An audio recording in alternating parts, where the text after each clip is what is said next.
Wānanga Aotearoa was the brainchild of Rongo Wetere. He built it into the largest tertiary education institute, receiving $156 million of Crown funding. Then 10 years ago, Rongo Wetere resigned from his post after government pressure and a report by the Auditor General's office. Now he wants a slice of the empire he created back. Tahi anō ka whakanui te Wānanga Aotearoa I tōna toru te kautau. We're assembled here today to celebrate the 30-year history of our crusade to make tangible, positive differences in the lives of our tauira. I whakarauhi ngā pau o te Wānanga Aotearoa ki tēnei rangi whakanui, engari kāore I kite ā tinana I te pāwhakawairua o te Wānanga Aotearoa a tākuta Rongo Wetere.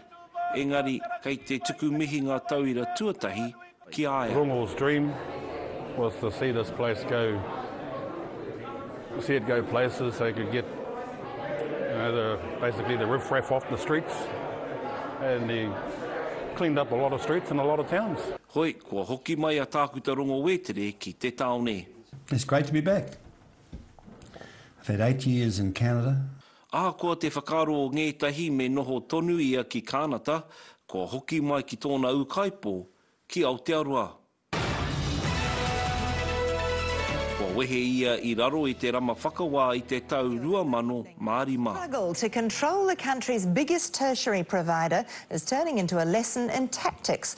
The Deputy Prime Minister is tonight calling for the resignation of Te Wānanga o Aotearoa head Rongo Wetere.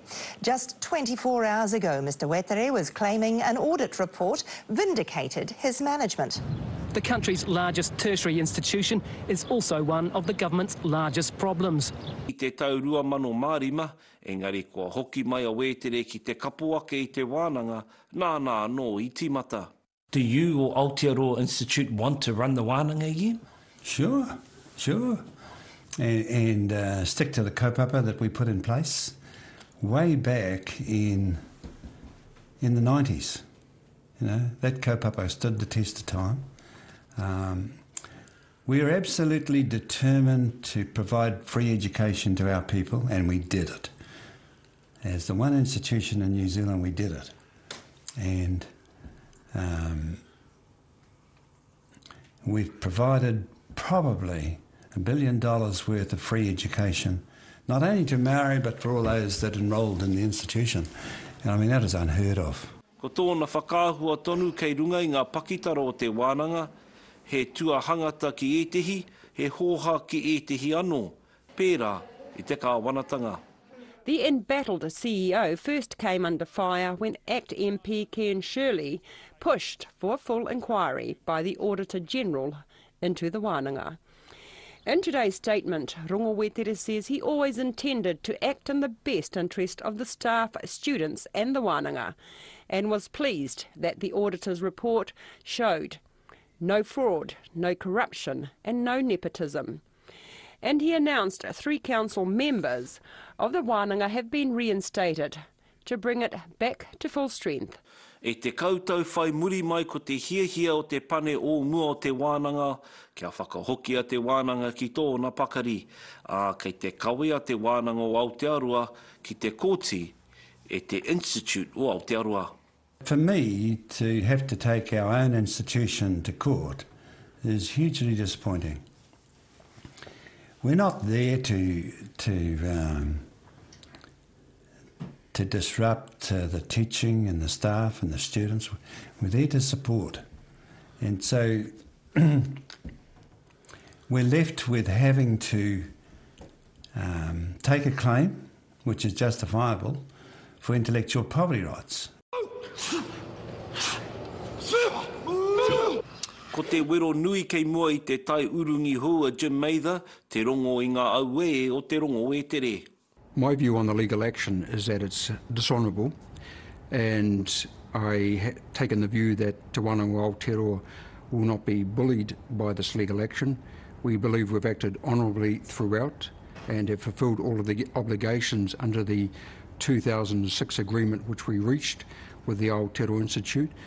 And for my part, we would hope that the matter will be brought to an end, because we have much more significant things to focus on, primarily ensuring that we provide the best educational service to our students. Jim Mather is a Johnny-come-lately. He doesn't fully understand the agreement that was signed. If the Wānanga honoured the agreement in the way it was meant to be honoured, there would be no reason for us to take action. And I think if he thinks it's a breach, we'll let the court decide. Quite happy with that. I think it probably reflects more clearly on the intent of the Aotearoa Institute, and given that the driving force behind the Aotearoa Institute is the Wetere whānau, I think this action reflects more clearly on what their intent is. And it's known that we received a letter of demand in December of 2014 claiming a payment of $11.25 million to be made by close of business on the Friday of that particular week, and I just find action like that outrageous. Kua tapaina te taitara tai urungi mo te tāhuhu rangapūho o te Wānanga o Aotearoa, a Jim Mather, e runga I te whakapono katoa te Wānanga o Aotearoa ki roto I te kōti. It's probably disappointing is the term that I would use to describe this action.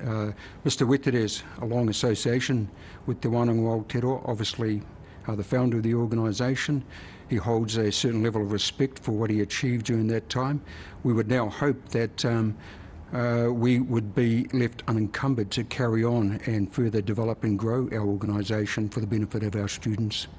E rua te kau miliona tāra te wāri o ngā rihi whenua kua utua I te Wānanga o Aotearoa ki te Institute o Aotearoa, he pūtea anō kei roto I te kreme āture. As far as the money is concerned, that's not our primary responsibility.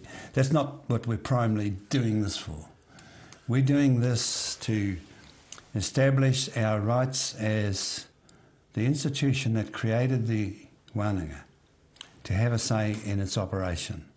Since 2005, we have been refused rights to have any input into the Wānanga whatsoever. The same has happened to the Maniapura Trust Board, and now the same has vested on the Kingitanga. They have destroyed our right to be represented on the Council of the Wānanga. And so we have no alternative but to take them to the cleaners. It's wrong. It was created by us, and we have a duty of responsibility to both staff and students. I have no doubt that the Wetere whānau see that they have a significant connection to Te Wānanga o Aotearoa, given the role they played in its establishment. That was even noted in their annual report, the Aotearoa Institute report, where they identified that they did want some governance responsibilities associated with our organisation. So that's a matter of fact. However, I would make the point that this is a different time, a different stage in our development, and there are a whole range of different skill sets, expertise and experience that's required, which we have certainly ensured that has been attracted to Te Wānanga o Aotearoa. Ko te ātete nui, kua ākiri katoa tia o na kai taunaki e Te Wānanga o Aotearoa mai o rātou tūranga mahi. Ko rātou I tautau I te ahi mo te whawhai a Wetere, I mū rātou I raro I ngā here o Te Wānanga. I'm appalled that so many of my good qualified staff who knew the kaupapa, who knew what they were doing, have been terminated as a new Bryn seeks to have a new face to the institution. You know, I would have hoped that it was right. I would have hoped that the institution would grow, but one has to be pretty disappointed when they cannot allow the people that created the institution membership on the council. I fail to see, I fail to understand why that is. My view on Mr Wetere's position is that he left the organisation a decade ago. A lot has changed in that time, albeit there remains a level of respect for what he achieved to establish the organisation. The stark reality is that he's made his contribution. that's been acknowledged, and we've moved on as an organisation. In terms of his desire to have a level of influence within the organisation, my response would really be it's all about the value that we can add and the contribution that we can make, and one would question whether he's still in a position to do that. Each and every day I say to myself, is my focus and commitment on our students? And if he's able to, ask himself that same question and provide a positive response, then perhaps there may be a place for him. But for my part, this is about the new direction, a new pathway that Te Wānanga Aotearoa is on. He pūraurau te tau neke I Wānanga I te pāwhaka wairua me te Wānanga o Aotearoa mai te tau 2015. Ko te tono kōti ka whakatau I te kaikino, auare ake. We asked Trevor Mallard and Brian Joyce, the Present Minister of Tertiary Education, for comment on this story. Both declined while this issue is before the court.